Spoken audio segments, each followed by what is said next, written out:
I was recently gifted this PetKit Purobot Ultra, and I want to show you how easy this is to clean. The first thing I'll do is have it run a regular cleaning and then pack that dirty litter into a bag.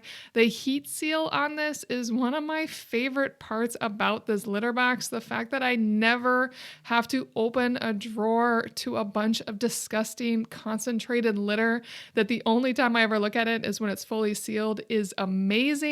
And then once I do that, I have it empty. And when it empties, it actually spins the opposite direction over and over again until it empties all the litter in it. I do that separately and have it packed separately so I can reuse that litter. Now, I don't reuse the litter every time, but in this situation, I've only been using this box for about a week during testing, so I know this litter is still great.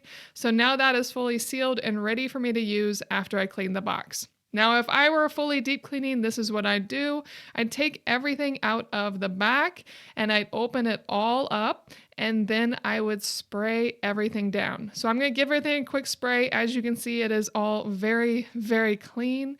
So just wiping it all down, making sure there's nothing in the chute. And then I'll unlatch the drum and quickly clean anything that happened to fall under it. Not much should, but when it does, it collects on the outside of the drum as it spins. So it's really good to get this nice and clean.